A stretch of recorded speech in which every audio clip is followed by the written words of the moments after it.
Oh, c'est un bon ballon.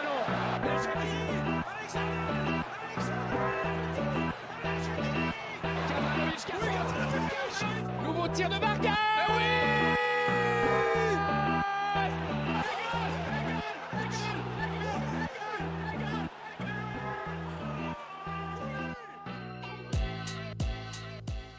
Bonjour, bonsoir, bienvenue dans Hors-jeu, votre podcast consacré donc notamment au football suisse et plus particulièrement au club roman de Super League. On parlera aussi un petit peu de la ville de Zurich qui va pas très fort, une petite page pour l'équipe de Suisse. Il y aura un petit coup de gueule également et puis on parlera également de la Ligue des Champions avec les matchs retour des huitièmes de finale. Je suis accompagné aujourd'hui par Valentin Schnork. Salut Valentin. Salut Laurent.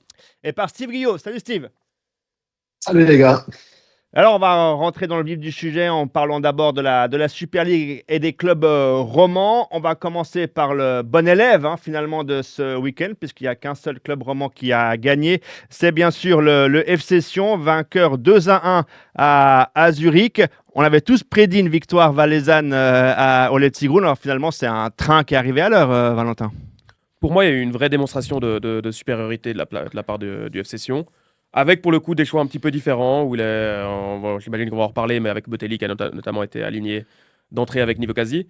Mais oui, non, je pense que sur l'ensemble du match, il n'y a pas grand-chose à dire sur la prestation qu'a démontré le FC Sion, où on a senti une équipe qui est supérieure face à une équipe qui est en galère, vraiment en galère, et Sion a été à l'heure, ouais, comme tu l'as dit. Oui, absolument. Les expected goals, c'est 2 quand même pour Sion, par exemple. Steve, on réclamait un peu de changement, on voulait avoir un peu de nouveauté avec Didier Tolo. On va dire qu'il nous écoute, forcément, puisqu'il a même changé de système. Il est passé en 4-4-2, comme l'a dit Valentin, avec 2 attaquants alignés en même temps. Écoutez, Laurent, écoutez le meilleur podcast de Suisse, je crois que ce n'est pas une surprise. Effectivement, on demandait du changement, mais n'oublions pas qu'il y a eu des sollicitations physiques, il y a eu une semaine anglaise la semaine passée, et là on a vu qu'effectivement il y a eu quelques changements qui ont porté leurs fruits, même si en termes d'efficacité, Botelli, quand il est joker, marque. Quand il est titulaire, c'était la 2e fois cette saison, il ne marque pas. Néanmoins, je trouve qu'il a pesé sur le jeu et que même si on n'a pas encore trouvé une complicité absolue entre Nivokadze et Botelli, je pense que ça demande à être reconduit et que ça peut être très, très intéressant. Ouais, ce qui était intéressant, c'est qu'on a vu que Botelli se crée au moins des chances. Il en a 2 pour lui vraiment dans ce match. Ton avis sur ce duo créé, on va dire, par Didier Tolo sur ce match-là? Je trouve que c'est assez intéressant, ça marche bien parce que Botelli est plus mobile, est plus actif, il bouge beaucoup plus que Nivokasi. Il peut tourner autour de lui. Ouais, c'est pas forcément ce qu'on demande à Nivokasi d'être actif dans plein de zones. Là, Botelli, il a cette activité qu'on pourrait peut-être aussi avoir avec un Berdaïes, avec un Chouaref, avec un Chipperfield éventuellement. Mais en plus, Botelli a ce truc en plus, c'est le sens du but. Il a envie de marquer, quoi. Il cherche à se créer des occasions, il cherche à amener du danger. Alors oui, il n'a pas marqué sur ce match, mais il peut très bien finir le match avec un but et puis on dit pas grand-chose de différent, quoi. Pour moi, ça change pas grand-chose. Je crois que ça apporte vraiment une variété différente, une variable différente pour Tolo. C'est une idée aussi en plus que si on peut avoir. Et Botelli, dans ce rôle-là, fonctionne bien. On lui donne cette liberté-là, où c'est moins... on lui demande de l'impact immédiatement, comme quand il rentre en cours de jeu. Là, il a Nivokasi qui est là pour faire de la place, et lui pour utiliser les espaces, pour décrocher quand il faut décrocher, pour attaquer la surface dans un deuxième temps aussi. Non, c'est bien. Moi, j'aime bien. J'ai bien aimé. Steve, est-ce que ça veut aussi dire que pour l'adversaire, ça sera plus difficile à lire le FC Sion? On ne sera plus forcément en 4-2-3-1. On peut une fois venir en 4-4-2. C'est plutôt une bonne chose aussi pour Sion, ça. Mais complètement, parce que c'est vrai qu'à un moment donné, on tentait d'expliquer les petits problèmes passagers du FC Sion. On a parlé de la condition physique, du fait qu'on était toujours dans un 11 assez identique et plus ou moins avec le même système. Là, c'est une arme de plus, parce qu'effectivement, on lisait assez facilement le jeu du FC Sion, et peut-être que c'était un paramètre qu'on a oublié d'expliquer. C'est qu'à un moment donné, quand l'adversaire est prêt à te parer, c'est beaucoup plus compliqué pour le FC Sion. Donc là, moi, j'y vois de nouveau une arme supplémentaire. Reste à savoir exactement comment Nivokadze va se comporter si on répète ce duo d'attaque, parce que c'est un petit peu, pour moi, là que le bas pourrait blesser. Il était vraiment habitué à être seul au front dans l'axe. Là, il y a 2, il faut qu'il s'habitue. Je l'ai trouvé un petit peu moins à l'aise dans ce duo que Botelli, par exemple. Valentin, tu es d'accord avec ça?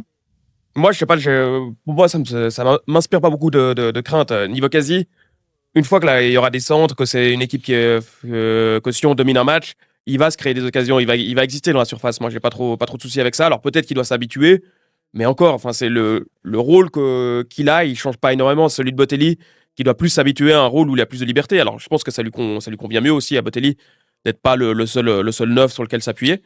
Mais Nick Vocasi, moi, ça m'inspire pas beaucoup de crainte pour le coup.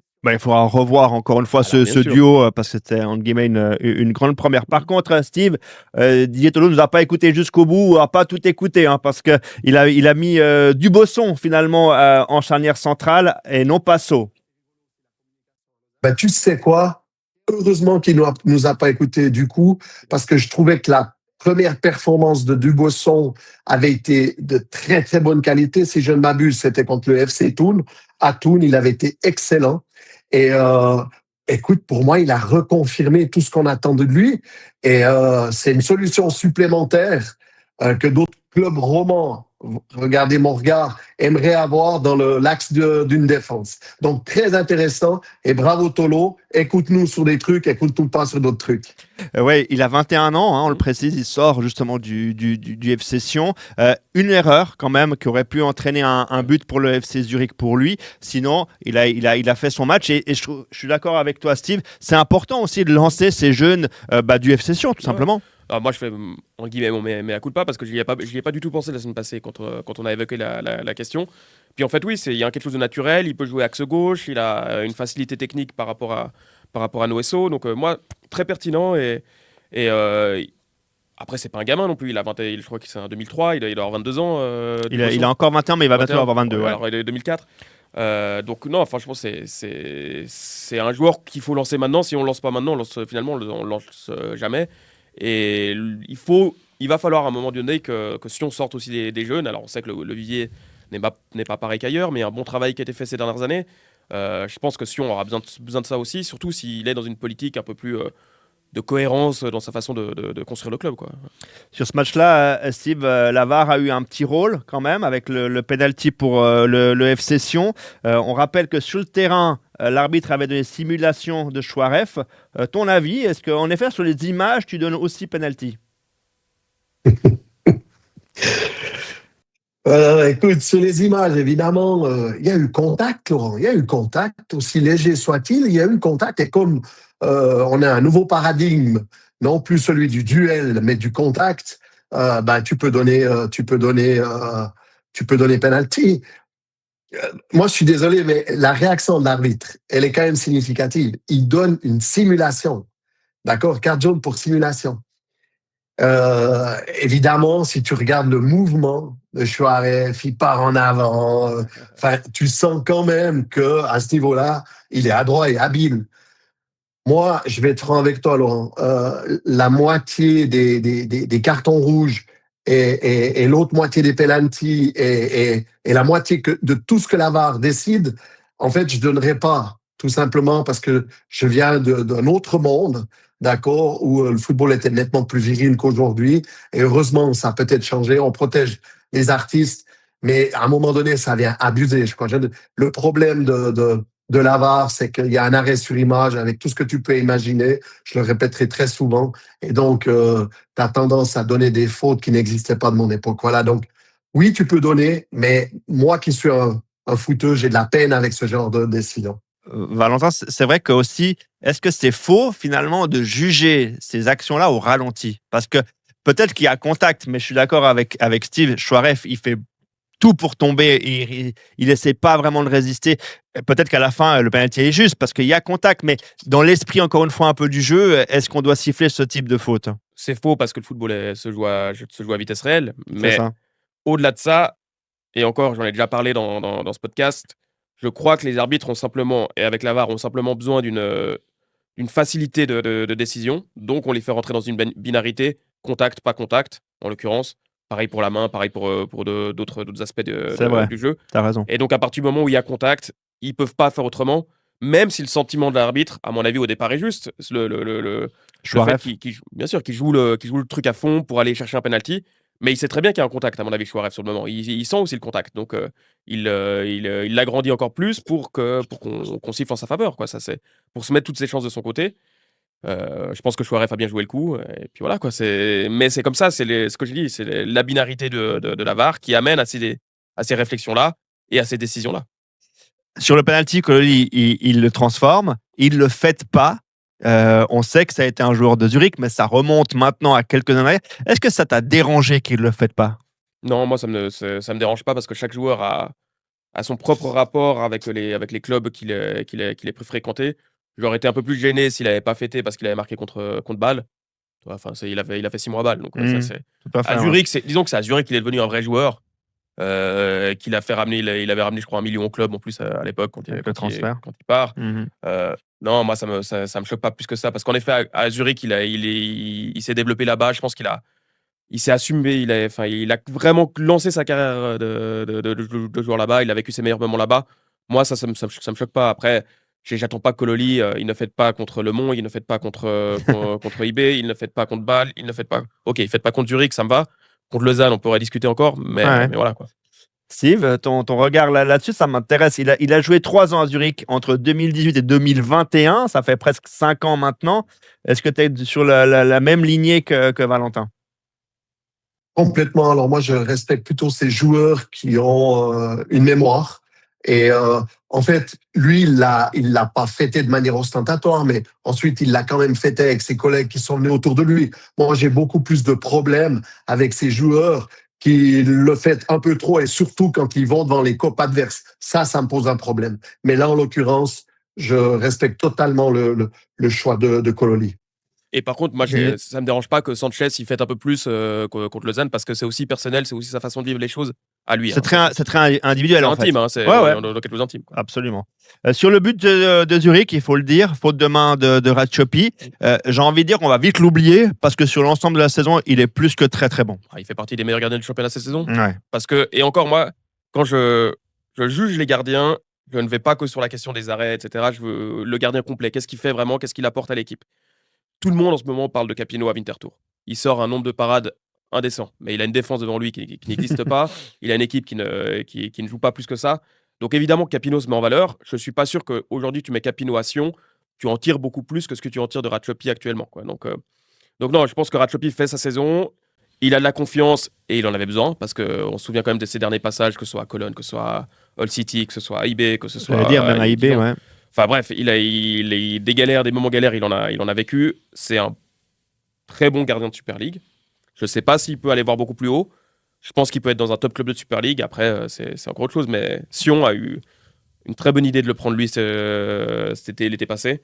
Et il le rend bien, quoi. Ça, c'est clair. Ouais, je rebondis là-dessus, Steve. Ça fait partie des très bons transferts effectués par Sion cette saison et des transferts entre guillemets suisses. Hein, c'est plus ces étrangers, même si bien sûr on a besoin parfois de l'apport de joueurs étrangers, mais là ils ont basé beaucoup de leurs transferts sur des joueurs suisses et ça paye pour le FC Sion et Ratchopi fait partie de ces bons transferts. Ouais, moi je risque d'en étonner plus d'un dans ma réponse. Je pense même que le FC Sion ne s'est quasiment pas du tout trompé sur l'ensemble de ses transferts de cette saison. Hein. On parle de Ratchopi, mais on peut parler de Nivo Kadzi, on peut parler de Botelli, on peut parler de beaucoup d'autres joueurs, des joueurs essentiellement suisses et qui performent, pas à ma grande surprise, mais quand même à ce point-là, pour prendre Nivo Kadzi, franchement, oui, c'était quand même une surprise néanmoins. Et puis, pour Ratchopi, je plus sois totalement ce que vient de dire Valentin par rapport à une comparaison qu'il a fait avec le gardien de Winterthur. Sauf que quand vous êtes peu sollicité, c'est très difficile d'être concentré, être très performant. Aujourd'hui, être gardien à Winterthur et faire des arrêts, j'ai envie de te dire, c'est presque normal. Il se fait canard. C'est ce qu'a vécu ou ce que vit Chevalier quand il passe de Lille à Paris. Voilà, exactement. Ben, c'est exactement ça. Et on voit les difficultés qu'il a à Paris. Donc, c'est un excellent exemple. Laurent, je n'aurais pas trouvé mieux. Je vous tire mon chapeau. Vous êtes. Non, cette fois, la dernière fois, j'ai dit que Valentin était très bon. je dirais que vous êtes les deux très bons aujourd'hui. C'est gentil. On fera le versement plus tard. Juste aussi sur les transferts, on était un peu critique avec lui la semaine passée, c'est Surdé qui est arrivé cet hiver. Et là, il fait une très bonne rentrée, Steve, parce qu'il joue 10 minutes, il se crée une occasion dès qu'il est sur le terrain et c'est lui qui met un super ballon à Irizi pour le 2-1. Ouais, alors, mais encore une fois, moi, je suis pas autrement surpris. D'ailleurs, j'aurais pu le rajouter dans la liste des joueurs qui étaient une bonne idée de lancer sur dans notre championnat. Maintenant, on a quelques attentes. Quand vous avez un joueur qui a certaines facilités techniques, comme lui, on attend qu'il performe aussi sur 90 minutes. Et on voit que pour l'instant, non seulement il les a pas dans les jambes, mais en plus de ça, et je me répète, il doit chercher à être un petit peu plus athlétique, comme dirait un certain entraîneur assez âgé de l'équipe de France, muscle ton jeu.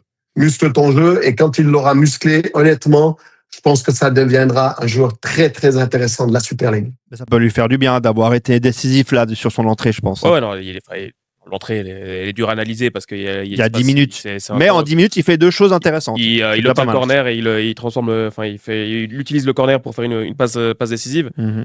Sur disons que les qualités, on les connaît. On les soupçonne, on les connaît. On les soupçonne surtout au haut niveau. Il a fait un passage à la Gantoise qui était quand même pas si mal pour un joueur qui venait de Challenge League. Mm-hmm. Maintenant, oui, il a besoin de durer, de répéter des performances, d'être régulier et puis d'avoir un impact. En fait, le problème, c'est qu'il a un profil où on demande un impact sur quasiment chaque ballon qu'il touche. Donc, c'est pas un joueur de construction, c'est un joueur presque de chaos, quoi. C'est aller faire des différences, c'est vraiment amener quelque chose à chaque fois sur chaque ballon touché, sur chaque percussion, sur chaque prise de risque qu'il va pouvoir avoir. C'est un petit peu ce qu'on disait avec Kadili la semaine passée. Il va pas tout réussir, mais il doit au moins essayer. Et lui, jusque-là, on l'a pas vu beaucoup essayer, quoi, je trouve. Maintenant, le FC Sion c'est certain, qualifié pour le top 6. Est-ce qu'il faut voir plus haut maintenant? Il faut aller chercher une place européenne. C'est le but maintenant pour le FC Sion. Steve? Moi, je crois clairement que du moment que tu fais une compétition, et là, c'est vrai qu'il a la particularité d'être scindé en deux, notre championnat, lors des 5 derniers matchs, je pense que à un moment donné, il faudra essayer d'aller chercher le meilleur classement possible et dans la mesure du possible, une place européenne. Même si ça fait bizarre de leur dire, sachant que dans ce groupe-là, alors à part l'exception Thun, qui est quand même une surprise, mais je veux dire, t'as Bâle, t'as IB, t'as Lugano et t'as Saint-Gall. T'as le sentiment que toutes ces équipes-là peuvent être devant le FC Sion, mais en même temps, IB et Bâle, c'est pas terrible. On ne sait jamais, une des deux équipes, Lugano et Saint-Gall, pourrait s'essouffler sur le sprint final. Donc, pourquoi pas? Honnêtement, pourquoi pas? Actuellement, ils sont à 4 points de Lugano qui est 3e avec un match en moins, certes, et surtout de Bâle qui est 4e. Donc, il faut avoir l'ambition d'aller chercher une place européenne. Ouais, mais encore une fois, ces places européennes, on n'en sait rien tant que la finale de coupe, elle ne sera pas jouée. En tout cas, tant qu'on ne connaît pas la finale. Si Saint-Gall n'est pas en finale de coupe, tu sais que c'est que le podium qui est européen. Et aller chercher le podium, pour moi, c'est voir un petit peu loin quand même pour Sion, quoi. Mais il faut être ambitieux quand même. Il faut jouer ce tour pour le titre avec l'envie d'aller, comme disait Steve, d'aller le plus haut possible. Avec l'envie d'aller le plus haut possible. Mais pour moi, la saison de Sion, elle est déjà accomplie. Ils l'ont déjà réussi. Ils ont fait ce qu'ils devaient faire. Ils ont rempli leur objectif. Et surtout, ils ont montré quelque chose dans le jeu qui était différent de ce qu'on a vu avant. Donc pour moi, dans leur développement, si on considère que c'est un développement sur plusieurs années, on a atteint la première étape. La deuxième étape, ce sera d'être encore plus ambitieux dans le jeu, avec ou sans Tolo. Encore une fois, ça c'est la question, elle se posera. Et je pense qu'il faut utiliser ces 6 derniers matchs, enfin, il y en a 3 d'abord, puis les 5 ensuite, pour voir des choses en plus. Là, à Zurich, ce que j'ai aimé, c'est que Sion a été plus agressif au pressing, sans ballon. Ils ont été plus hauts. C'est un truc qu'on ne voyait pas tout le temps, on l'a vu parfois, mais là, on l'a vu vraiment sur ce match. Je veux qu'on voit plus souvent encore cette paire Botelli-Nivocazi. Je veux qu'il y ait des idées qui sont encore nouvelles. Je veux que quand la saison prochaine elle est abordée, Sion a plus d'une seule arme, enfin en gros d'une seule équipe type. Non, il faut plusieurs solutions, plusieurs idées. Ouais, en tout cas, on verra ce que ça peut donner. Il faut rappeler que l'an passé, ils étaient néo-promus et qu'ils ont fait le tour de relégation et que cette année, pour la deuxième année, ils sont dans le tour final, le tour pour le titre. On va parler maintenant du Servette FC. Steve, si je dis qu'on a eu un Servette FC à 2 visages, c'est-à-dire, on va dire encourageante première mi-temps et une deuxième très compliquée. Oui, Laurent, je suis d'accord avec toi, même si j'ai trouvé que dimanche, j'ai regardé les deux matchs de nos équipes romandes, j'ai trouvé compliqué. J'ai pas trouvé que c'était des super matchs. Alors, effectivement, on a vu un Servette qui était un tout petit peu dans cette dynamique en première mi-temps des matchs précédents, cohérent. Néanmoins, cohérent, mais pas assez consistant encore, à mon avis. Et pour finir, tu perds quand même ton match. Donc,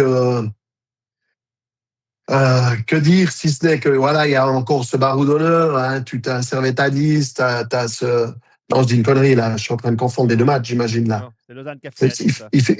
Ouais, je voulais dire, je suis en train de dire une connerie. C'est te dire ce que j'étais pas bien dimanche. Mais, donc, ouais, moi j'attends toujours plus quand même de Servette, clairement. Je trouve que ça reste un Servette très, très moyen, quoi. Oui, et il n'avait pas changé de système, il a gardé son 4-4-2. On va dire que pour une fois, il a fait un peu dans la continuité, on va dire, Jocelyn Gourvenec. Deux changements par rapport à Zurich. Un obligatoire parce que Mazikou était suspendu et c'est logiquement Enjo qui l'a remplacé. Par contre, Ishoyed qui commence à la place de Guimeno. Dommage pour lui parce qu'il a peut-être l'occasion qui peut changer le match, Ishoyed, où il est, on va dire, à 10 mètres du but face au but et qui ne cadre pas. Ouais, il a une très grosse occasion, mais pour moi, sa prestation, elle est, je vais pas envie de dire pas à la hauteur, mais il en fait pas assez, il n'existe pas assez dans ce match. Et en fait, là où Servette a été bon sur cette première mi-temps, c'est qu'il arrivait à, entre guillemets, construire le jeu, à repartir sur ses actions face à un bal qui est quand même toujours pas franchement brillant et très intense et tout ce que tu veux. Donc Servette arrivait à démarrer ses actions, mais l'étape d'après, la zone 2, zone 3, là, il manquait quand même quelque chose de plus tranchant, de plus impactant. Je trouve même que Cadillé, on l'a pas assez vu dans des bonnes dispositions. On l'a beaucoup vu, mais pas forcément dans les meilleures dispositions, celles où il peut faire des différences, depuis le couloir gauche en l'occurrence.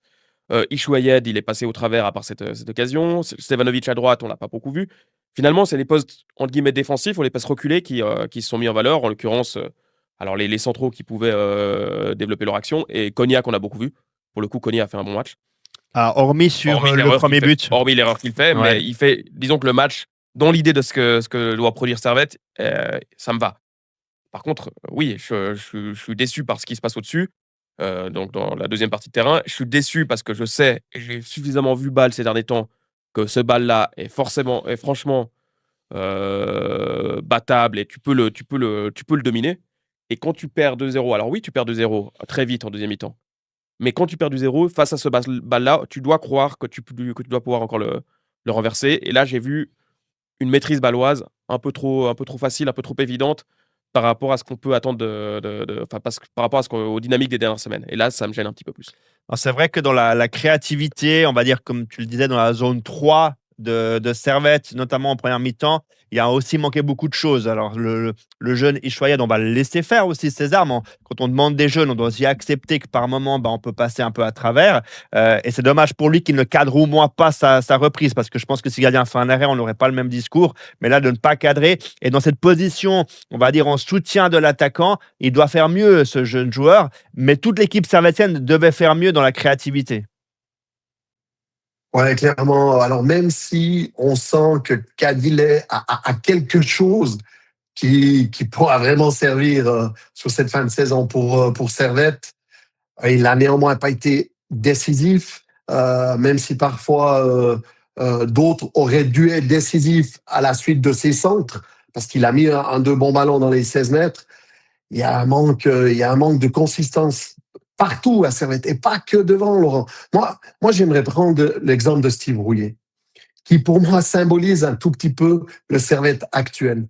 Rappelle-toi Steve Rouillet contre Sion, il est engagé sur un autogol. Là, il retouche pas la balle. Après Konya sur le premier goal, sur le deuxième.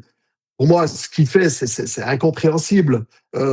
Juste devant Mal. Je te coupe, Steve. Dans l'ordre des choses, c'est vrai que sur le premier, on peut mettre un peu de malchance, c'est pas de souci. Mais moi, sur le deuxième, c'est quoi qui te gêne le plus? Parce que moi, il y a deux éléments qui m'ont perturbé sur ce but-là. Je te laisse d'abord finir et après, je te dirai moi ce que j'ai vu. Non, mais moi, ce qui me gêne le plus quelque part, c'est le fait que que Steve Rouillet laisse passer cette balle. Pour moi, il y a quelque chose d'incompréhensible, en fait. Et puis, ce que je veux dire, Laurent, sans stigmatiser quiconque dans ce que je veux dire, mais en fait, il a cette poisse, tu sais, de l'élève qui veut trop bien faire. Il est un peu partout, Steve Rouillet, hein. Dans la défense, il semble qu'il essaie de combler des erreurs à gauche et à droite.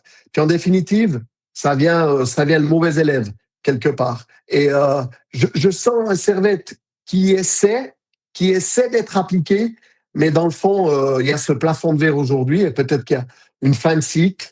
Moi, il y a tellement de choses qui me dérangent dans le Servette actuel que j'arrive pas vraiment à cibler le vrai problème. Pour moi, il n'y a pas que devant, Laurent.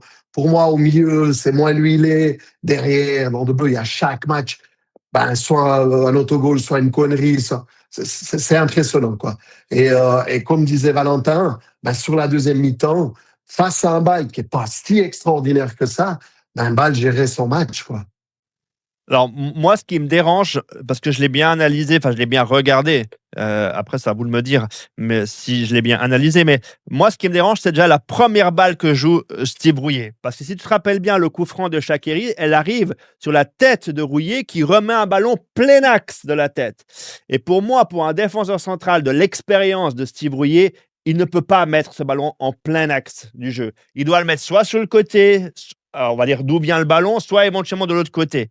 Et ça, pour moi, c'est déjà la première erreur que fait Steve Rouillet sur cette action-là et ce qui me dérange le plus. Après, je ne sais pas si Mal lui parle ou je ne sais pas, mais tu as raison. Il doit prendre ce ballon, il doit le dégager. C'est incompréhensible également derrière. Et tu as raison aussi, il ne faut pas pointer du doigt Steve Rouillet. Il a fait tellement de bonnes choses pour le Servette FC. Mais c'est vrai que si on juge sur ce but-là, moi, c'est ce qui m'étonne le plus pour un défenseur central. Sans doute peut-être en manque de confiance, du coup, je ne sais pas, de renvoyer ce ballon plein axe sur ce coup franc de Shaqiri. Oui, c'est une petite erreur. C'est une erreur qui existe, que normalement on ne doit pas faire, mais c'est une erreur qu'on voit finalement beaucoup de fois par match. Enfin, c'est pas... Là, ça a un impact parce qu'on la voit, mais finalement, le nombre de fois... Tu vois, c'est ça, un attaquant qui a le réflexe de repousser le ballon, Oui. ça me dérange moins. Après, Mais là, entre guillemets, c'est son jeu, c'est le Bien sûr. défenseur central Bien sûr. qui est très bon de la tête Ouais. habituellement, qui là, à mon avis, a pas la bonne lucidité de Ouais. remettre ce ballon dans l'axe. Ou alors le ballon de Shaqiri, il tourne beaucoup trop et puis tu n'arrives pas à le lire. Je ne sais pas, il y a plein de choses qui peuvent rentrer en ligne de compte. Je prends. Erreur, il y a. À quel point il faut l'incriminer? Moi, j'ai de la peine à individualiser à fond sur cette action-là, sur ce but-là, Steve Rouillet, même si je suis d'accord que Steve Rouillet n'est pas une garantie sur ces dernières semaines, ça c'est sûr. Je pense que défensivement, Servette a beaucoup de carences et en tout cas d'oubli par moment. Et moi, j'en arrive au point où je me demande si, d'autant plus qu'il était sur le banc l'autre jour, on n'est pas arrivé au moment de remettre Jérémy Frick pour voir, pour amener un peu plus de caractère, pour amener un peu plus de présence aussi, présence vocale, sonore. Frick, il l'a ça. Alors c'est pas il reste sur une saison galère. Il n'a pas toujours été bon quand il a joué, vraiment pas.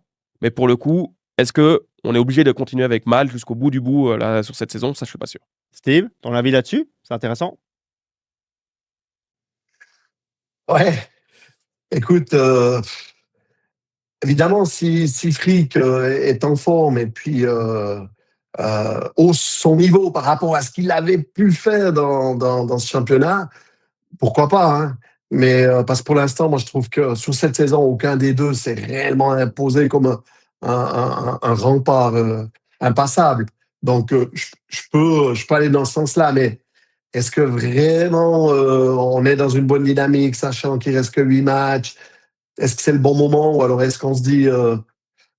en fait, quel est le projet de Servette pour ses gardiens pour la saison prochaine, surtout, Valentin, à mon avis? Ça, c'est autre chose. Ça, pour la saison prochaine, à mon avis, il va y avoir en tout cas un roulement. Est-ce qu'il y en a un qui va partir? Est-ce qu'il y a les deux qui vont partir?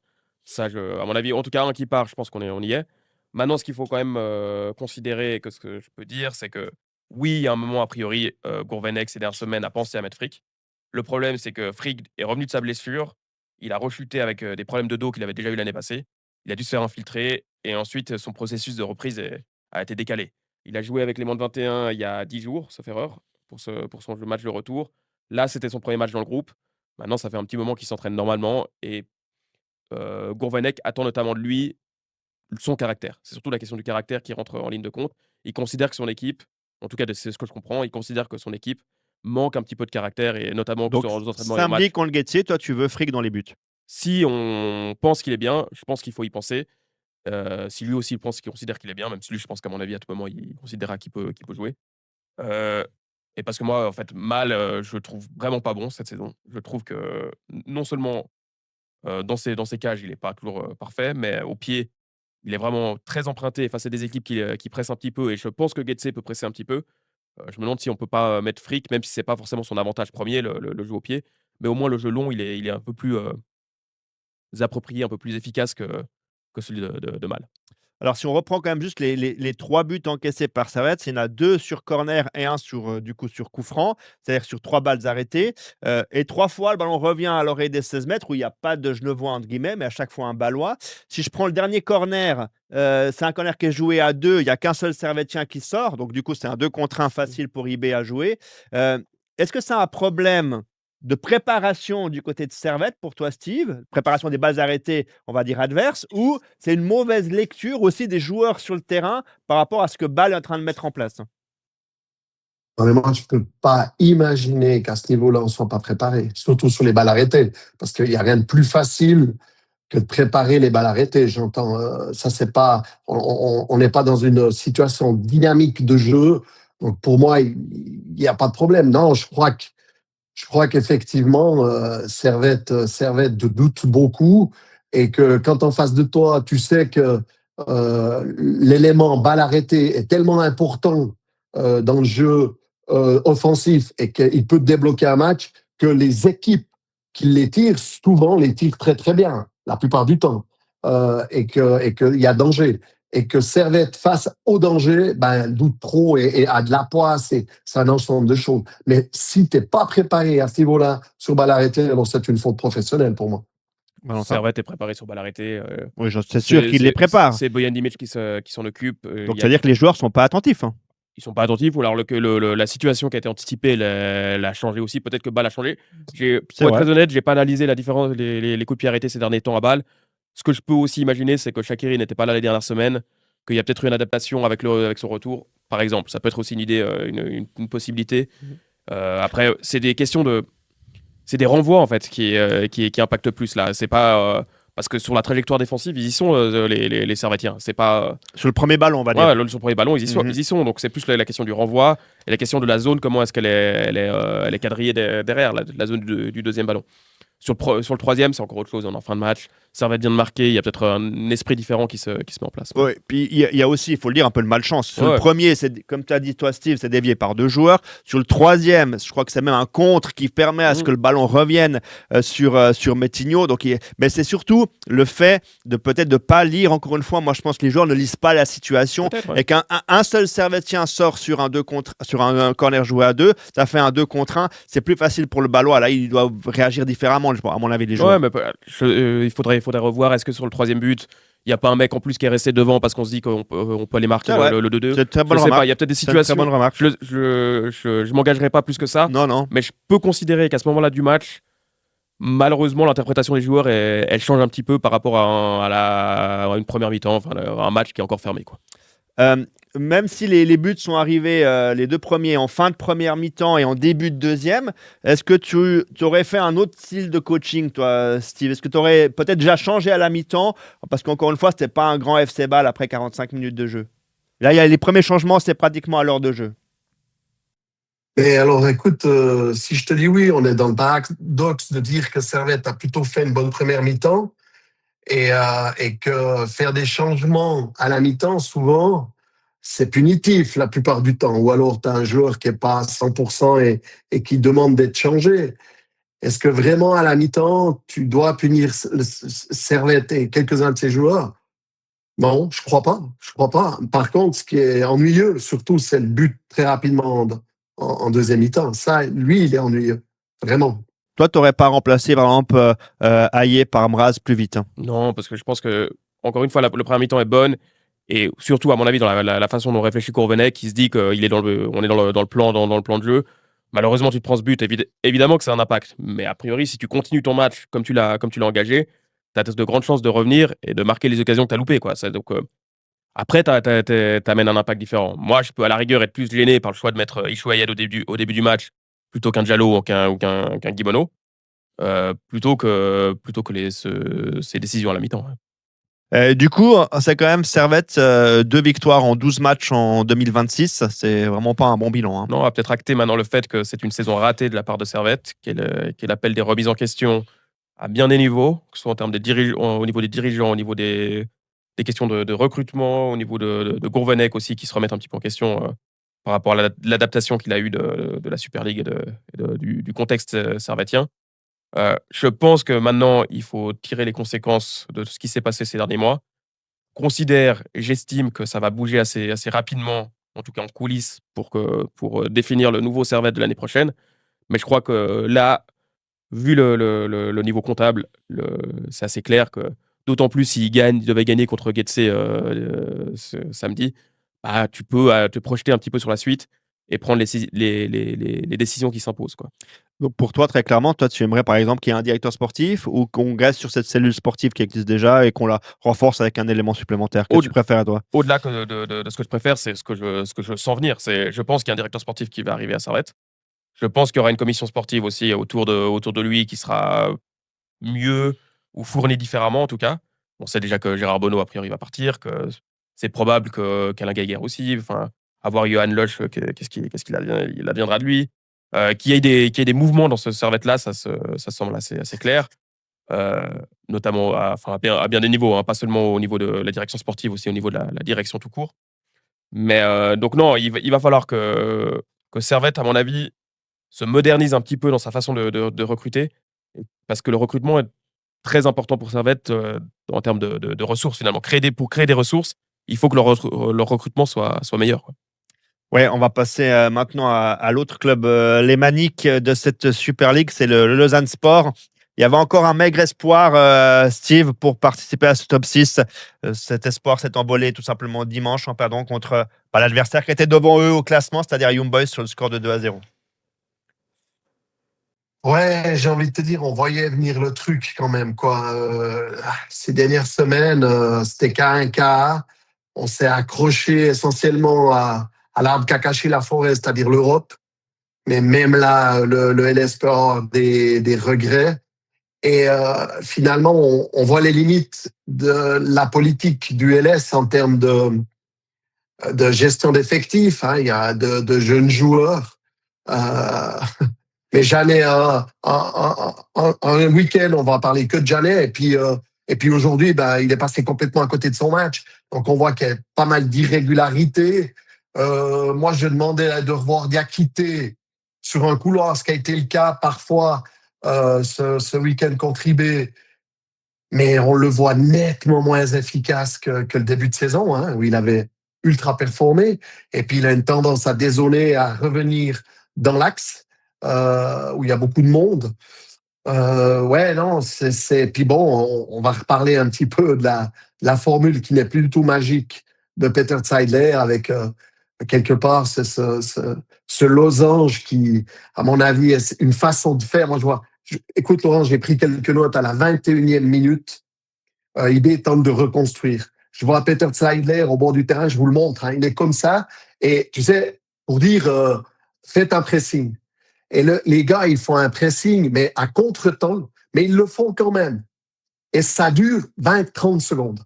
Et après 20-30 secondes, tu as l'impression que les gars, ils ont dépensé une énergie folle à tenter de faire un pressing. Et finalement, IB, comme il y a eu un contre-temps, c'est pas les joueurs qui l'ont déclenché le pressing. C'est Peter Zeidler qui l'a déclenché depuis le bord.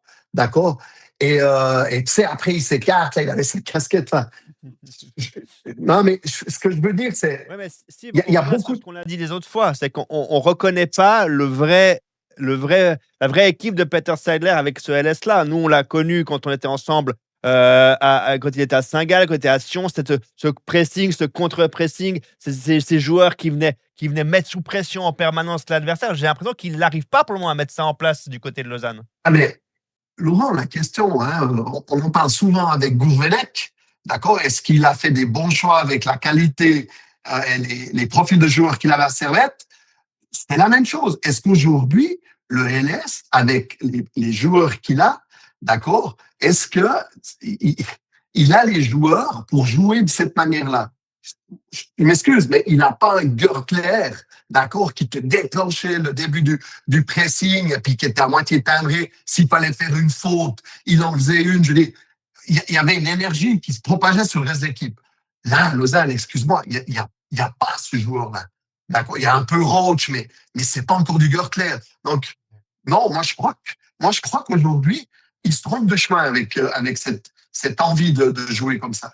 Mais au-delà de l'aspect sans ballon, en effet, je suis d'accord avec vous, même si j'ai trouvé que dimanche, il y avait quand même des moments qui étaient mieux que les dernières semaines. Mais à ce niveau-là, vous, dans cette saison, vous arrivez à avoir un fil conducteur dans le jeu du LS avec ballon? Moi, je ne sais pas comment comment joue Lausanne avec le ballon. Et pour moi, on est à la fois loin des principes de Zeidler, loin des principes de manière l'année passée. On est un peu loin de tout. Et pour moi, j'arrive pas à trouver de cohérence. Et quand les joueurs offensifs sont pas impactants comme ça a été le cas dimanche, eh ben finalement, on ne voit plus grand-chose dans ce Lausanne. Non, moi, je suis entièrement d'accord avec toi. C'est vrai que les principes de jeu avec ballon ne ressortent pas avec Peter Zeidler, en tout cas cette année avec Lausanne. Je suis d'accord avec toi.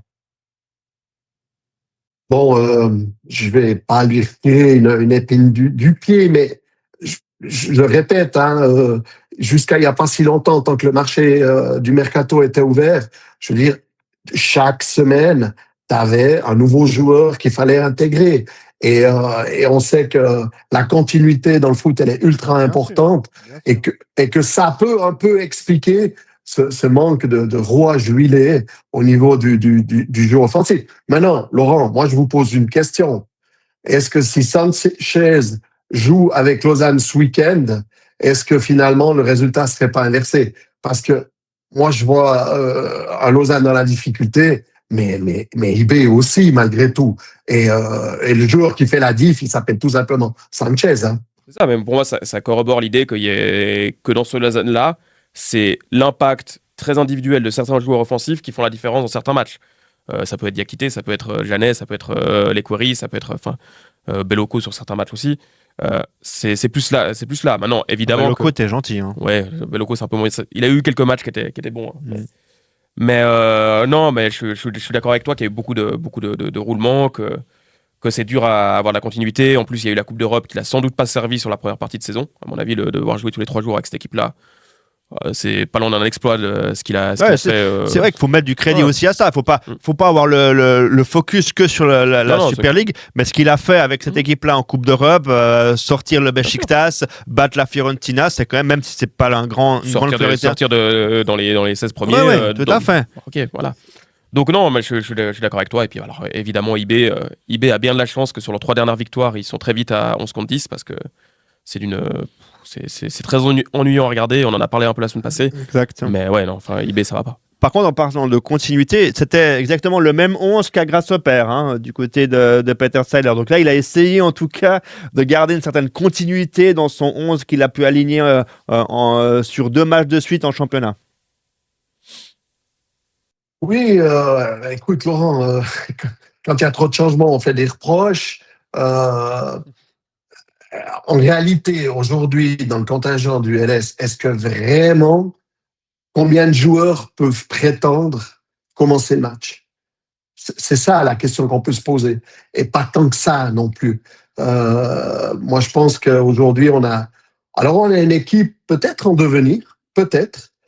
Je me rappelle que très rapidement, début de saison, j'avais dit, ce Lausanne est jeune et ces jeunes joueurs devront apprendre leur métier.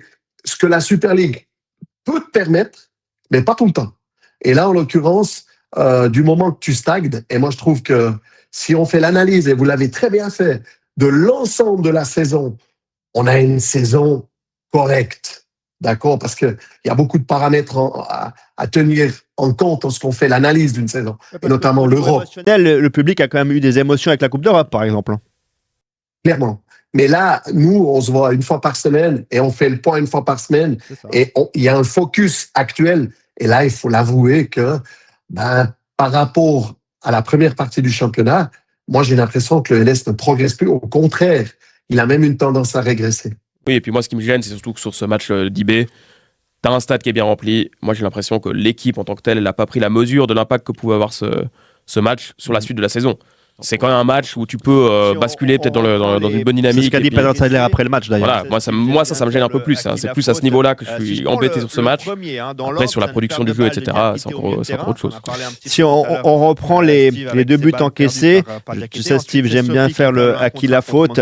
Si je prends le premier, dans l'ordre, c'est une perte de balle de Diakité au milieu de terrain. Tu en as parlé un petit peu tout à l'heure, Steve, avec ses balles perdues par Diakité. Ensuite, c'est Sopi qui perd le 1 contre 1 contre Montero. Et surtout, moi, ce qui on retrouve un Sanchez tout seul au Manga qui est pratiquement sur la ligne de but. J'exagère, mais il ne doit pas être bien loin. Et puis Karim So qui, lui, est au marquage avec l'autre attaquant de Imbe. Et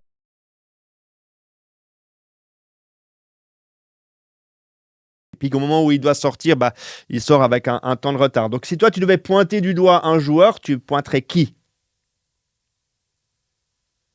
Alors, on risque peut-être de te surprendre, Laurent, mais moi, je mets surtout le mérite à Sanchez, dans le sens où, tu vois, quand il y a des erreurs, Laurent, inévitablement, mais ce Sanchez de ce week-end, il n'est pas loin d'être de nouveau tout proche de sa meilleure forme avant sa blessure.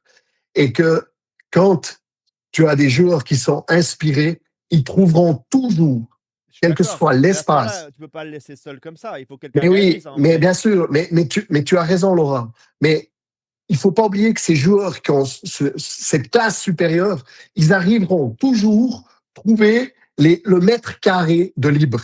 Et lui, un mètre carré, ça lui suffit pour marquer. Il n'a pas besoin de trop d'espace parce qu'il a toujours ce contrôle et cette frappe assez rapide, alors qu'il donne toujours cette impression de faux lent. Mais les gestes techniques sont très, très bien faits. Alors, oui, je te rejoins. Mouanga est trop éloigné. C'est une évidence. Dans cette action-là, dans cette zone-là, il doit avoir quelqu'un. Surtout que j'entends Sanchez, tu sais qui c'est, hein? D'accord? C'est pas le petit jeune qui. On est d'accord, c'est pas le petit jeune qui n'a pas encore le nom floqué dans le maillot. Donc, c'est comme le lait sur le feu, tu dois le tenir. Donc, voilà, je te donne raison. Mais Laurent, tu as tout dit dans cette action. À un moment donné, il y a une succession de petites erreurs d'un côté, donc plus pointer le doigt d'un vers l'autre. Non, parce qu'il y a quitté au début de l'action, il ne perd pas bêtement sa balle. Il la perd quand même bêtement, il n'y a peut-être pas goal. Donc, voilà. Puis après, on analyse toujours un peu plus lorsque le joueur qui marque est proche du goal. Ça, c'est une évidence. Donc, du coup, Valentin, je te donne aussi ton avis. Est-ce qu'on peut aussi reprocher surtout à Sopi sa façon de défendre sur Montero? Oui, mais un bon Montero est capable d'éliminer à peu près tous les latéraux de Super League sur un contre un, quoi. Ça me choque pas. Montero était dans un bon match pour le coup, hein. Il n'a pas toujours été bon ces derniers temps. Moi, j'ai plutôt tendance à penser que face à ce IB-là, qui a quand même des bons joueurs, si collectivement t'es fort, tu les bats. Par contre, si collectivement t'es pas fort, tu t'exposes à beaucoup de choses, quoi. Et là, c'est plus à ce niveau-là que ça me gêne. Après, oui, je suis plutôt d'accord sur la question de Mouanga, la manière dont il lit l'action, pour moi, elle me va pas. Moi, c'est ça qui m'a le plus dérangé. L'idée d'anticiper, parce qu'il est en retard, donc il veut rattraper en anticipant, en pensant que Sanchez peut pas lui mettre un crochet pour s'ouvrir le but. Je trouve que c'est pas très malin non plus, quoi. Donc voilà, non, mais moi, je suis plus attiré par la question collective que la question individuelle dans ce genre d'accueil. Sur l'expulsion de Karim So, ton avis, Steve, le pied donc touche le talon de Sanchez, entre guillemets un peu par derrière, voire même beaucoup par derrière. Ton avis, c'est rouge? Je crois que tu le connais, mon avis, hein, parce qu'on a échangé évidemment sur cette action. Encore une fois, pour moi, c'est terrible parce que oui, il y a faute. Et en plus, ce qui désavantage So, c'est un grand joueur. Moi, quand j'ai vu l'action ralenti et que j'ai vu ses pieds, je pense qu'il doit faire du 47. Il y a quelque chose d'assez impressionnant. D'accord? Dans sa stature, il fait 2 mètres, le gars. Donc, il a des pieds de basketteur, qu'est-ce que je te dise? Mais en l'occurrence, il est en train de se retourner, donc il n'y a pas un gros mouvement, c'est pas le tac qui vient de loin, assassin. Moi, évidemment, dans mon foot à moi, je trouve le rouge ultra sévère, mais très clairement, à mon époque, il n'y aurait même pas eu jaune. Mais l'époque a changé, encore une fois, heureusement. Il y a un règlement, et en application du règlement, c'est une évidence que tu peux mettre le rouge. Après, il y a ce que tu interprètes. Pour moi, c'est sévère. Il y a un règlement, tu peux mettre le rouge. Voilà. Valentin, moi je pense que le risque de blessure est quand même grand là sur le talon de Ouais, et puis de toute façon, Sanchez. on est comme arrivé dans un monde où la semelle sur l'arrière de la jambe, à partir du moment où c'est au-dessus du pied, c'est rouge, je crois. Je crois que l'arbitre, c'est Sibeli. Il hésite même pas sur le moment, quoi. C'est rouge directement. Il a vu explique l'action. tout de suite, hein, Ouais. il a sa Il a vu, gestuelle. il est proche de l'action, il sort le rouge tout de suite. Il est dans l'application, enfin, il mobilise le critère qui l'oblige à appliquer ce règlement-là. Donc, c'est comme ça. On est dans ce que je disais avant, l'idée de binarité. Il faut que ce soit le plus clair possible. Il y a des gestes qui doivent être, entre guillemets, bannis et qui donnent une décision qui est considérée par le règlement comme appropriée. C'est celle-là. On peut la discuter aussi. Maintenant, je pense qu'elle ne me choque pas, en tout cas. Sur le 2-0, je reprends mon expression à qui la faute. Là, très clairement, Sopi est beaucoup trop loin de Sanchez au moment du centre de Valérie. Ouais, mais on est dans un moment du match où qu'on est 6-7 minutes après l'expulsion. C'est ça. Lausanne est encore un petit peu en train de se réorganiser. Il y a beaucoup de. Alors, ça tue le match, hein, j'entends bien. Mais oui, il y a une succession aussi là. Il y a plusieurs erreurs qui sont faites et puis Sanchez finit. C'est pas compliqué pour lui de finir dans cette situation, quoi. Non, Donc, et il finit bien en plus. Pour revenir sur ce Lausanne Sport, j'ai fait un petit calcul. Sais-tu, Steve, combien de cartons rouges a pris Lausanne cette saison? Oh, un certain nombre. À la fourchette, 5-6? Non, c'est beaucoup plus. C'est 9 rouges depuis le début Wow. de la saison. Ah ouais. Seul Incroyable. Guetze fait pire, entre guillemets, avec 10 rouges. il y a eu 30 matchs. Hein. Ouais, So en a pris 2, Sopi en a pris 2. Après, ça peut être des doubles jaunes, hein, je précise bien, mais il faut savoir aussi que So a pris 8 jaunes, Sopi 7, Beloko a pris un rouge, Oko a pris un rouge, Ndiaye a pris un rouge, Lekwari a pris un rouge et Diakité a aussi pris un rouge, vous vous rappelez sa fameuse Ouais, juste. poussade contre Saint-Gall. Ça aide pas non plus, forcément, pour gagner des matchs, Steve, mais surtout, ça montre quelque chose. Ça montre, comme tu disais un petit peu avant, qu'on est tout le temps en retard, par exemple. Ouais, alors, tes statistiques, elles sont intéressantes, Laurent. On est en train de parler de deux équipes qui sont mal classées, Guetze et Lausanne. Alors, à Guetze, quand tu as Brachy qui est au bord du terrain, qui excite tout le monde, je comprends un peu mieux. Puis maintenant, il y a Frey qui est sur le terrain, qui excite tout le monde, je comprends un peu mieux. À Lausanne, c'est plus incompréhensible, mais il y a plusieurs peut-être facteurs qui rentrent là-dedans. Oui, il y a ton idée de retard, mais il y a l'idée de quelque peu la naïveté. On a de jeunes joueurs, parce qu'il y a quand même des doubles cartons jaunes qui étaient évitables. Enfin, en gros, il y a quand même pas mal de cartons rouges qui auraient pu être évités. Et moi, je mets ça sur le compte de la jeunesse, de la naïveté, puis peut-être quand même d'une forme de pression, parce que dans le championnat, il y avait quand même des attentes du LS. D'abord, le LS faisait partie des 6 premiers la saison passée. On a beau changer un peu l'objectif en cours de saison, hein. Ça c'est assez rigolo aussi, la communication à Lausanne. Mais tu es en Europe, tu fais soulever le stade en Europe, et puis tu as de la peine à confirmer en championnat. Ça peut apporter une certaine nervosité. Antoine, tu veux réagir sur cette statistique des 9 rouges? Ouais, non, mais moi je pense que tu as comme un style de jeu qui t'expose un petit peu plus, qui expose tes défenseurs un peu plus, qui expose aussi tes joueurs offensifs qui doivent aller rentrer fort dans les duels. Et quand tactiquement t'es pas au point, quand il y a du retard, bah tu t'exposes un peu plus à des fautes qui valent des cartons, quoi. Donc je mets ça là-dedans, je mets notamment ça là-dedans. Est-ce qu'il y a d'autres facteurs? Peut-être, oui. Enfin, il faudrait peut-être les analyser tous un petit peu de manière un petit peu individuelle, cas par cas, mais non, je pense qu'il y a quand même cette question-là qui rentre en ligne de compte. Du coup, on a été tellement bon la semaine passée, Steve, avec notre prédiction pour savoir qui allait remplacer Krönigation. Qui va remplacer pour toi So face à Lucerne, qui sera donc suspendu? Moi, il y a 3 possibilités à mon sens. Hein. C'est Ngonzo, Lipo ou Poitiers, parce que Poitiers a déjà joué parfois en centrale. Ou un autre, on ne sait jamais du coup. Écoute, ça dépend aussi l'approche qu'on fait sur cette fin de saison où Peter Seidler a dit on a beaucoup de choses encore à jouer, notamment le maintien. Alors si je le prends mot à mot et littéralement sur ses propos, il mettra plutôt Poitiers, un joueur assez expérimenté. Et puis si tout d'un coup il y a un directeur sportif qui lui impose quelque chose, ça pourrait être un autre joueur. Valentin, quel est ton avis Moi, là-dessus? je suis pas convaincu de Poati en défense centrale. Je Moi trouve non qu'il il est assez lent à se retourner, il lit pas forcément bien les actions. Ça me Bah, c'est un paraîtrait latéral, tout simplement Ouais, aussi. mais ça me paraîtrait pas illogique de mettre Ngonzo là dans ce cas-là. Il était sur le banc ce week-end Donc, c'est un joueur qui est revenu de d'un Nyon. prêt de Ouais. Nyon et qui a fait 6 mois, enfin les 6 premiers mois à Nyon et qui est Ouais. revenu maintenant.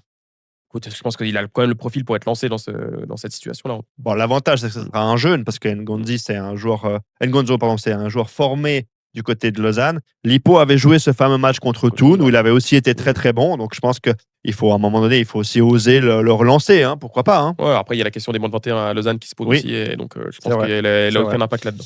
Parce qu'il faut dire que Lausanne Sport. Et Custodio, Custodio. c'est une question. C'est possible. À ce moment-là, il faudrait espérer que Roche soit disponible pour qu'il puisse jouer en 6 alors. Voilà. Mais je suis pas sûr que Roche soit de retour tantôt, là. Non. Donc, c'est pour ça que, ouais. Je crois pas trop à celle-là. Parce que le problème, c'est qu'il faudrait trouver un 6 dans l'équipe qu'il a. Je suis pas sûr qu'il ait. Ouais, c'est ça. Les locaux pourraient jouer en 6. Il jouait un peu comme ça des fois à Lucerne. Ouais, alors il était quand même plus dans le rôle qu'il a à gauche, Maintenant de 8. que maintenant, ça c'est clair. Ouais, on verra. On verra si on a eu de nouveau juste ou pas. Il faut quand même signaler que ça fait 11 matchs de suite que Lausanne n'a pas fait le moindre blanchissage. Donc défensivement, c'est très compliqué. Sur les 11 derniers matchs, c'est 22 buts encaissés. Ça fait une moyenne de 2 buts encaissés par match. Ouais, pour Lausanne, ça va être intéressant de voir la suite, notamment lorsque ils auront sans doute réussi à avoir le maintien, on va dire, assez rapidement. Ça te tenait à cœur, Steve, on va parler maintenant d'une grande ville, la ville économique de notre pays, c'est-à-dire la ville de Zurich. Il faut poser les bases. Qu'est-ce qui se passe du côté de cette ville-là, puisque tout simplement Zurich est 10e, Grasshopper est 11e et Winterthur est 12e. Ton analyse sur ce qui se passe du côté de Zurich? Bon, alors, moi, je suis un peu triste parce qu'évidemment, j'ai une accointance un peu particulière en tant qu'ex-joueur de GC, mais géographiquement, c'est clair qu'il y a 3 clubs qui sont très, très proches, qui jouent dans le même canton et 2 clubs dans la même ville. Pour moi, la matière première des joueurs, il y en a. Il y a beaucoup de jeunes joueurs qui ont des qualités et il y a quand même, dans ce FC Zurich notamment, la possibilité, et même Getse, d'aller chercher des joueurs intéressants. Winterthur, les joueurs de Super League qu'on veut pas ailleurs, ils peuvent venir à Winterthur. Donc, pour moi, le problème, il n'est pas de joueur, il est vraiment en termes structurels. Aujourd'hui, on a un stade, le Letzigrund, qui n'est pas un stade de foot. Et pour moi, le plus grand regret, c'est qu'il n'y ait plus le Hartturm. On sait les difficultés qu'ils ont à faire un deuxième stade du côté de Zurich, et que ce club-là a perdu toute son âme. Toute son âme, je te promets. Jouer à l'époque au Hartturm, c'était quelque chose d'exceptionnel. Il y avait une bonne ambiance, c'était un stade à l'anglaise. Pour ceux qui connaissaient la Praille, c'était un peu dans le même style. Et les Charmilles, excuse-moi, les Charmilles.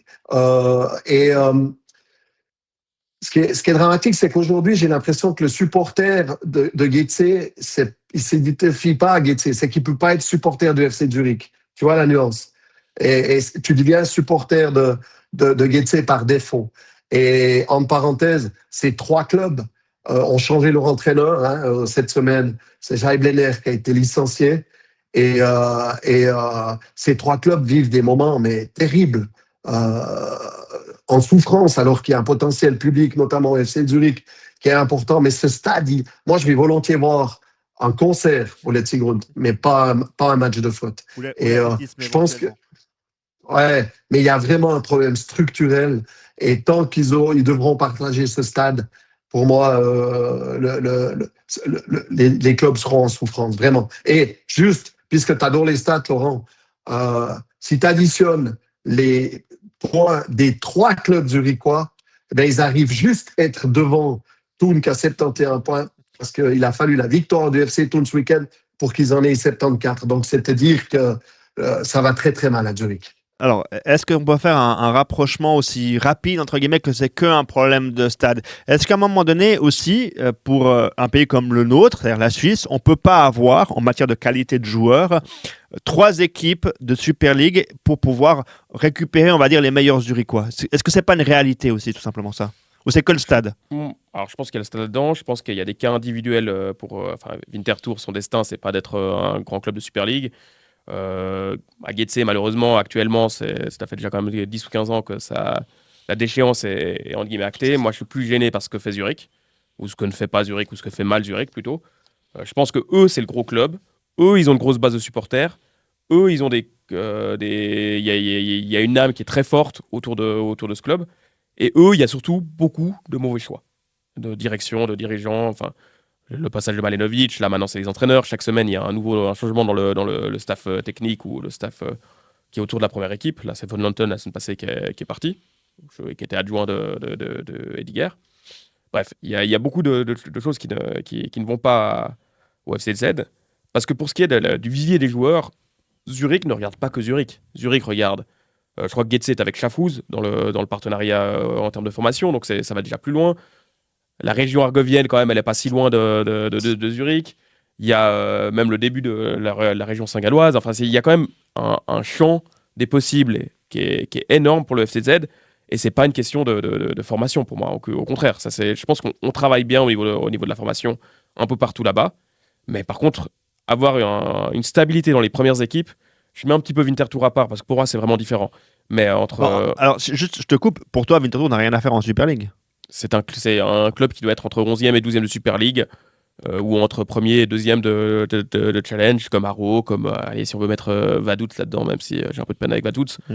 Si on veut mettre, Xamax dans une meilleure période, c'est un peu ce genre de club-là, quoi. C'est ni très haut, ni très bas, quoi. Ça, c'est Mais ça devrait être, justement, pour reparler de ces jeunes, ça devrait être entre guillemets, pas dire un club d'étape pour peut-être des joueurs de Zurich, des joueurs de Getse avant d'aller jouer en Super League, par exemple. Pourquoi pas? C'est d'arrêter dans la région, tu as besoin de déménager, tu vas à l'école, entre guillemets. Il y a sans doute aussi des études. Des conflits entre guillemets, d'identité entre. Sûr. Je pense que Winterthur est une ville à part dans le canton de Zurich, culturellement, socialement, à bien des niveaux, et donc c'est compliqué de leur dire de travailler avec Zurich ou Getse. Ça, je pourrais éventuellement l'entendre, même si il faut quand même qu'il y ait un peu de justesse, de bon sens dans les réflexions, quoi. Est-ce que c'est qu'un problème, entre guillemets, économique? Parce qu'encore une fois, d'avoir 3 clubs de Super League dans une telle région, même si c'est une grande ville ou que c'est une grande ville économique, est-ce que c'est quand même pas problématique pour aider les clubs à avoir des moyens, notamment pour recruter, je dirais? Je nuancerais, si tu parles de l'économie, je crois que pour le FC Zurich, c'est pas un problème économique. Il y a un potentiel public qui amène de l'argent. Il y a Canepa qui finance ça de manière gracieuse. On a plus un problème économique à Getse en étant en main chinoise, en passant en main américaine. À Winterthur, comme l'a dit Sylvain Valentin, c'est très particulier. On est dans un club familial avec un stade tout autant familial. Donc, c'est pas que économique, parce que finalement, en étant un club familial, tu peux aller en Super League. Et peut-être même qu'en étant un club familial, tu peux venir champion suisse. Tu vois, Laurent, c'est que, au moins, avec les moyens que tu as, utilise-les bien, mais vraiment. Et c'est pas le cas de Zurich en particulier. Et les deux autres, ils font comme ils peuvent actuellement. Mais quand tu sais que le Rekordmeister, c'est clairement en Suisse, Getse, et que tu vois, comme l'a dit Valentin, ça fait 10-15 ans que ça périclite. C'est vraiment dommage pour moi, Getse manque au football suisse, vraiment. Il y a une perte d'identité terrible autour de ce club. Il y a plus C'était le club d'une certaine partie de la ville de Zurich à une certaine période. Je pense à ton époque, Steve. Aujourd'hui, il n'y a plus personne qui est supporter de Getse par nature, quoi. Enfin, on ne devient pas supporter de Getse. Il n'y a pas de raison d'être supporter de Getse. Oui, et ce qui est aussi inquiétant, pardon Steve, c'est que ça fait maintenant, peut-être on va dire, 3 saisons consécutives que Getse passe par le barrage, ou se sauve plutôt par le barrage. Est-ce qu'on peut avoir peur pour Getse cette année, si c'est Haro ou Vaduz? Alors moi, je rectifierais, c'est pas 2 saisons consécutives. Tu as déjà anticipé sur cette saison? Non, ils ont fait le barrage contre Thun en 2024, ils ont fait le barrage l'année passée contre Haro en 2025, et ça serait la 3e fois. Donc, c'est ce que je viens de dire. Tu es en train d'anticiper le fait qu'ils soient barragistes. Alors, juste un truc, Laurent. Aujourd'hui, il y a Winterthur qui vient très fort sur Getse. Il y a un dernier match, la 33e journée en Winterthur-Getse. Peut-être que ça n'a même pas le barrage pour Getse. Donc, C'est assez surprenant d'ailleurs ce qui se passe à Winterthur, mais est-ce qu'ils vont faire 2 fois le même coup? Mais non, mais c'est compliqué. On a essayé d'engager Alain Souter, qui est tout un symbole quand même. Je crois qu'il essaye de faire les choses plus ou moins bien, mais avec tout l'handicap qu'il y a au départ de reprendre, d'avoir un tel poste à Getse.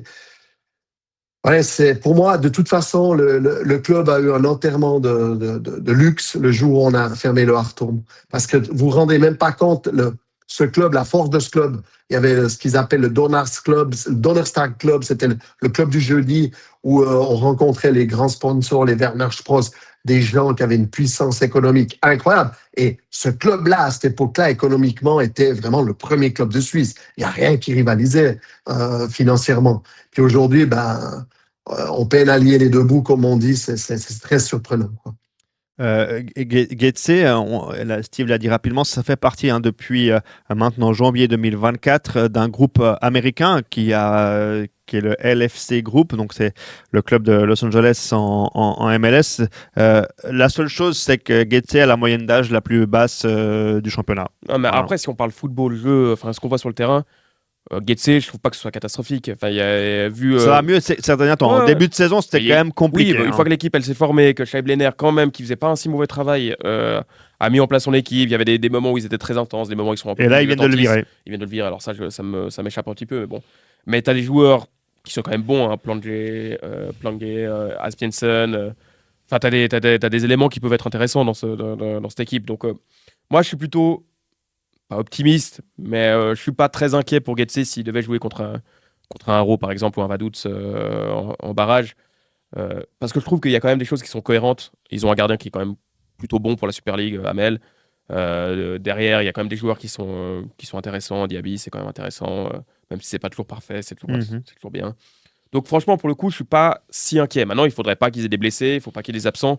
Jensen n'était pas là ce week-end, forcément ça manque. Donc il y a quand même ces limites-là. Mais c'est pas une équipe catastrophique. Hein. Je veux dire, il vaut mieux regarder Getse que Winterthur ou Zurich actuellement. Ouais, c'est vrai. Pour revenir sur, tu parles de gardien, on est obligé de parler un petit peu de Zurich à ce niveau-là. Un choix fort qui a été fait par le nouvel entraîneur Dennis Hediger de mettre Silas Huber, jeune gardien de 20 ans, international suisse des moins de 21 ans. Il a gagné 2 matchs, on a perdu 7. Avant, c'était bien sûr Yannick Brecher, qui était d'ailleurs en même temps le capitaine de l'équipe. Toi, tu trouves ça justement très bien. À un moment donné, voilà, on va aussi passer à autre chose. Yannick Brecher a 32 ans, par exemple. Ouais, alors pour un gardien, c'est pas non plus rédhibitoire son âge. Hein. On connaît des gardiens qui jouent bien plus longtemps que ça. Mais surtout, Brecher n'était pas une garantie extraordinaire. Hein. Je crois qu'il avait le totem d'immunité avec le brassard. Mais honnêtement, en termes de performance, moi, je trouvais que c'était insuffisant. Au moment où il est remplacé, il reste sur 4 matchs de suite sans la moindre victoire, avec 3 défaites. À ce moment-là. Ouais, non. Mais surtout, il ne faut pas oublier que Silas Huber, jeune gardien, je crois 1m98, international junior, moi, je l'ai vu faire ses débuts au stade contre IB. Il m'a impressionné et je pense, très honnêtement, que c'est le futur gardien de l'équipe suisse. Vraiment. Il lui manque des matchs. Il y a des situations comme ce week-end où une fois, il veut boxer au premier poteau, il ne la touche pas. Donc, il y a encore des situations qu'il doit démultiplier pour avoir cette expérience des gardiens ultra dominants. Mais pour moi, il a tout. Il a le jeu au pied, il est grand, sur sa ligne, il est impeccable. Et puis surtout, il a déjà du leadership. Mais il doit accumuler les matchs pour devenir un très très grand gardien. Et moi, je vous le dis, je vous l'annonce aujourd'hui, je pense que ce sera le futur gardien de l'équipe suisse. C'est enregistré. Du coup, Zurich, c'est aussi la 3e moyenne d'âge de Super League, derrière donc Getse et Lucerne. Mais par contre, ça joue aussi avec beaucoup plus de joueurs du FC Zurich. On a parlé de Huber, on peut parler de Valker, on peut parler également de Sauter, de Di Giusto, le frère du joueur de Lucerne. Donc aussi Tsawa, que j'allais oublier, qui est aussi un très bon milieu de terrain. Donc pour Zurich, on met aussi beaucoup de jeunes du cru, mais ça sera la 2e année consécutive qu'on fait le tour de relégation. Ouais, mais vu le bordel, parce que je vois pas quel autre mot utiliser que Zurich a vécu cette saison, il faut l'accepter. Le résultat sportif, il faut l'accepter. Il faut éviter évidemment la relégation, mais il faut accepter d'être dans le tour de relégation. Je pense que mettre Ediger dans cet esprit-là n'était pas si mauvais, sachant qu'il était entraîneur des moins de 21 l'année passée, ou aussi avant. Il connaît tous ses joueurs et il y a vraiment du choix. Hein. Donc là, tu as cité une certaine partie, il y en a encore d'autres, Vulcan. Il y a un défenseur central aussi dont j'ai oublié le nom. Enfin, il y a quand même un nombre de joueurs, Vujevic aussi. Enfin, il y a plein de joueurs, plein de talents à Zurich et qui a matière à exploiter. Et c'est juste, à mon avis, ce que fait Zurich actuellement, en tout cas, je pense, d'amener une nouvelle génération, de faire une transition avec plus de jeunes. Il faudra les encadrer parce qu'il y a quand même quelques bons joueurs. Mais donc, du coup, on doit accepter peut-être que les résultats sont moins bons aussi, là. Ah bah, cette saison, tu peux pas l'accepter, tu peux pas considérer les choses de manière différente, vu les bouleversements qu'il y a eu tout au long de la saison, de Malenovic à Ediger à Van Praag, l'ancien entraîneur, etc. Ça n'a pas arrêté de bouger, ça n'arrêtera pas de bouger jusqu'à la fin de la saison, je pense. J'espère qu'ils arrivent à mettre en place quelque chose de cohérent pour la saison prochaine. En tout cas, moi, je trouve ça très, très bien, encore une fois, de faire confiance à des jeunes. Il faut juste accepter. Dans la situation où ils sont, ils doivent le faire. Oui, et puis il faut accepter que malheureusement, peut-être les résultats sont pas assez bons. Dernier point aussi, c'est important pour moi, c'est qu'il y a eu du coup maintenant 3 changements d'entraîneur, même si le nouvel entraîneur de Getse n'a pas encore de match. Mais surtout, si on prend les changements d'entraîneur à Winterthur et à Zurich, la moyenne de points pour Ediger, c'est 0,81, donc même pas un point par match. Et puis surtout, Patrick Ramen, lui, il a encore plus de matchs sur le banc de Winterthur, c'est 0,81. Winterthur est dernier depuis la 3e journée. Est-ce que finalement, ça valait vraiment la peine de changer d'entraîneur, notamment à Winterthur? Toi qui aimes les statistiques, Laurent, fait la statistique des changements d'entraîneur dans d'autres clubs, hein, notamment à Bâle, à Servette, enfin beaucoup d'endroits où les changements n'ont vraiment pas porté leurs fruits. Nulle part, nulle part. Donc on peut se poser la question sur ces changements d'entraîneur réellement. Oui, absolument. Et on espère surtout qu'encore une fois, les jeunes entraîneurs, comme c'est le cas pour Denis Ediger, ils puissent au moins continuer à travailler un peu sur le long terme. Puisqu'on parle, et puis tu en as parlé, d'un leader qui va sans doute être champion suisse, on ne prend pas trop le risque en parlant du FC Thun, on a décidé de parler de l'équipe de Suisse via le FC Thun. Ça paraît compliqué de faire ce chemin-là, mais est-ce que d'après toi, Valentin, puisque la sélection de Murat Yakin va tomber en fin de semaine, on pourrait tout d'un coup avoir un joueur de Thun sélectionné pour les matchs qui arrivent? Donc on rappelle qu'au mois de mars, la Suisse joue contre l'Allemagne à Bâle et à Oslo contre la Norvège 4 jours plus tard. Moi, ça me paraît compliqué parce que je pense que dans cette équipe de Thun, il y a très peu de joueurs vraiment différentiels. La force de Thun, c'est sa cohérence. C'est des joueurs qu'on peut presque interchanger sans trop de problèmes. Je pense qu'il manque beaucoup d'expérience aussi. Les meilleurs joueurs manquent d'expérience internationale. Ils ne sont jamais confrontés à un niveau qui est plus haut. Je ne suis pas sûr que la saison qu'ils font actuellement en Super League soit une référence du haut niveau. Dans le sens où l'adversité n'est tellement pas assez forte qu'ils ne peuvent pas vraiment se mesurer à ça. Il faudrait voir l'année prochaine en Coupe d'Europe. Et après, quand je regarde les différents profils, aussi vu les besoins que pourrait avoir l'équipe de Suisse, il n'y en a quand même pas beaucoup qui ressortent à mes yeux, en tout cas, ça c'est sûr. Sur la dernière sélection, Steve, il y avait un joueur comme Fastnart qui était sélectionné, qui joue à Young Boys, bien sûr. Donc, il ne fait pas forcément une très mauvaise saison en matière de chiffres. Par contre, en matière collective, c'est très compliqué. Est-ce qu'un Mechtri ou un Imeri qui font partie de ce FC Thun pourrait remplacer un Fastnart, par exemple? C'est compliqué. Et je prends quand même en référence l'équipe de France aussi, où souvent on dit Didier Deschamps, et pour Yakin, c'est à peu près la même chose. Il y a tes titulaires et il y a les joueurs qui reviennent régulièrement parce que c'est vivre ensemble sur un certain temps. Donc, Fastnart, quel que soit son statut dans l'équipe, il sait ce que ça veut dire, une compétition internationale dans la durée. Aujourd'hui, ça reste pour moi un international, même si forcément il n'est pas aligné. Moi, je ne suis pas sûr que les entraîneurs des équipes nationales changent facilement leur groupe. Ça, c'est déjà un premier point que je voulais évoquer. Le deuxième point, c'est, je suis d'accord avec Valentin, aujourd'hui, ce qui prévaut surtout avec le FC Thun, c'est son collectif. Malheureusement, tu sélectionnes rarement un collectif. Et si on prend les besoins de notre équipe nationale, on pourrait parler éventuellement des joueurs de couloir, les latéraux. Alors, c'est Euler à gauche et Fer à droite. Je suis pas sûr que... Oui, c'est des bons joueurs, mais est-ce qu'ils ont le niveau pour devenir international? C'est pas forcément à moi d'y répondre, pas sûr. Moi, je trouve qu'un joueur qui a un talent fou et qu'on découvre et qui pourrait être sélectionnable, pour moi, c'est Rastoner.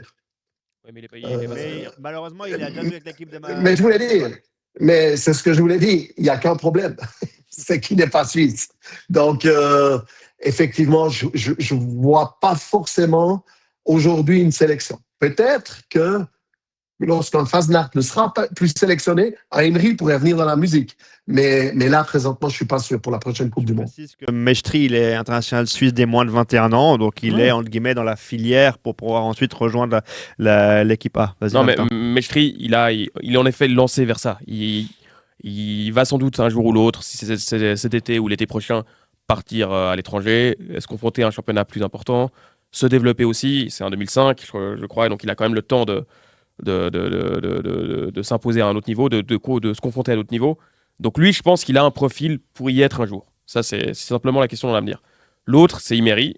Lui, Imeri, par ses qualités de footballeur, parce qu'il a déjà connu dans sa vie, lui, il pourrait avoir la légitimité pour dire « je vais en équipe de Suisse ».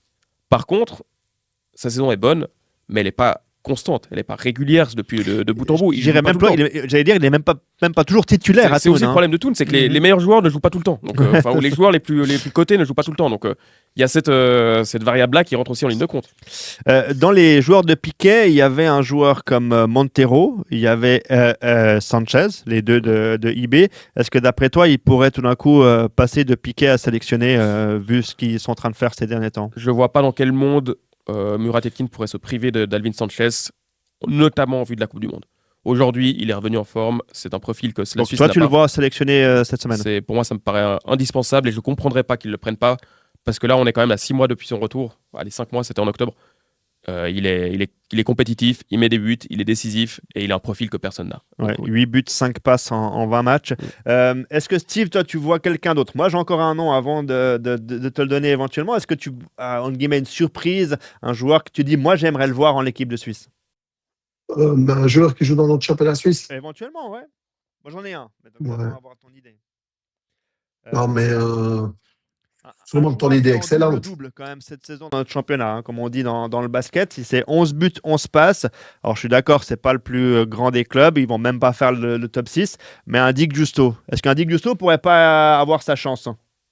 Lui, c'est un beau joueur. Oui, un jour, il aurait pu l'être, mais pourquoi il n'a pas été avant? Je ne sais pas. Pourquoi il joue qu'à Lucerne? Pourquoi il n'est pas dans un meilleur club? Moi, ça m'échappe un petit peu. Oui, top joueur, lui, ouais. 11 buts, 11 passes cette saison avec le Lucerne. Ouais, mais je trouve qu'il y a des parallèles à tirer avec Imeri dans leur façon de jouer, dans leur créativité. Je trouve qu'Imeri a une chose qui est très intéressante que Valentin n'a peut-être pas dit, mais qu'il a très bien défini le joueur, c'est les balles arrêtées. Parce que au niveau international, il y a quand même ce facteur-là qui peut débloquer un match. Et je trouve que Imeri, il a une balle arrêtée assez folle et que ça pourrait être intéressant de le sélectionner juste pour ça. Très bien, on verra. Il y a peut-être un joueur qui pourrait y être appelé, c'est Vogt de Saint-Gall. De Saint-Gall, mais il vient de se blesser. Alors, c'est pas sûr, mais éventuellement sur sa saison. Et surtout, on pourra le suivre quand il ira à Hoffenheim, puisqu'il a signé maintenant à Hoffenheim. Faut peut-être lui, on pourrait l'imaginer que ce soit une des surprises qui soit possible. Ouais. En plus, c'est un gabarit qui peut plaire à Murat Yakin. On verra ça, on verra ce que Murat Yakin va faire comme choix, s'il nous aura lui aussi écouté ou pas. On va passer maintenant à un coup de gueule. En l'occurrence, ça sera le mien. Un coup de gueule contre des dirigeants qui engagent un entraîneur, qui font entre guillemets confiance à un entraîneur, mais qui ne savent pas quel type d'entraîneur ils ont engagé. Et qui, 6 mois après, ils le virent. Et pour moi, c'est un truc incompréhensible. Lorsque vous engagez un entraîneur, vous devez savoir quel est son projet de jeu, combien de temps ça prend pour mettre en place quelque chose, et surtout lui laisser du temps pour pouvoir avoir des résultats, que ce soit en Super League ou notamment en Challenge League. Et pour moi, ça, c'est incompréhensible de limoger un entraîneur à qui on n'a pas laissé le temps, alors qu'on sait que c'est un entraîneur qui a besoin de temps pour pouvoir mettre en place son système de jeu.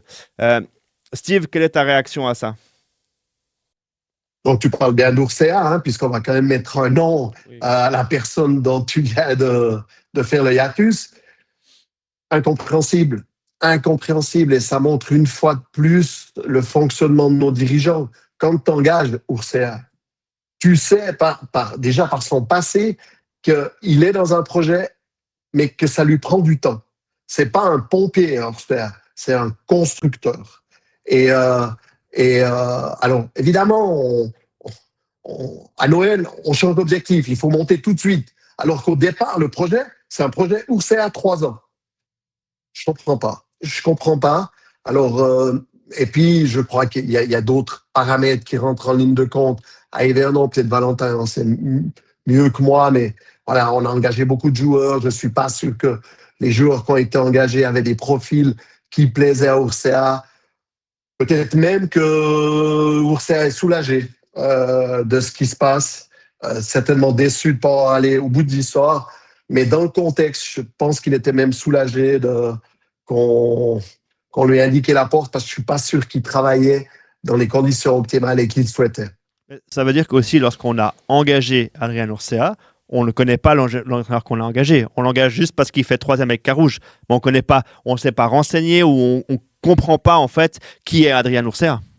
En même temps, il faut se souvenir dans quel état était Yverdon au moment où il a été engagé. C'est a priori Jamie Welch qui l'avait engagé, qui avait des courtisans ou en tout cas des consultants externes sur lesquels s'appuyer un petit peu à droite à gauche qui l'ont aidé à reconstruire un petit peu le club, en tout cas à lui donner une direction. Il y a beaucoup de choses qui n'ont pas été avec Urcea depuis le début de saison dans la façon dont il a été entre guillemets traité. Hein. Il a sans doute fait des erreurs, bien des erreurs, et on sait comment Adrien Urcea peut être parfois. Mais le coup de pression au milieu de l'automne parce qu'ils viennent de perdre un match à Haro avec une interview qui sur 10 000 signes chez Damblic de Jamie Welch, on ne comprend pas pourquoi elle arrive là à ce moment-là. Surtout que Yverdon regagne des matchs derrière. Oui, tu finis, t'es jamais catastrophique. Alors c'est clair que t'as des résultats qui sont pas encourageants. Il y a des personnes qui ont commencé à prendre du pouvoir dans ce club aussi, qui ont eu de l'impact, que ce soit en termes de dirigeants. Il y a des agents qui tournent autour. Enfin, il y a quand même plein de choses qui sont très bizarres, qui sont faites ces dernières semaines, ces derniers mois à Yverdon. Urcea n'était sans doute pas dans le meilleur contexte pour être épanoui. Ça devait sans doute se finir comme ça, sachant qu'il n'y avait pas les résultats.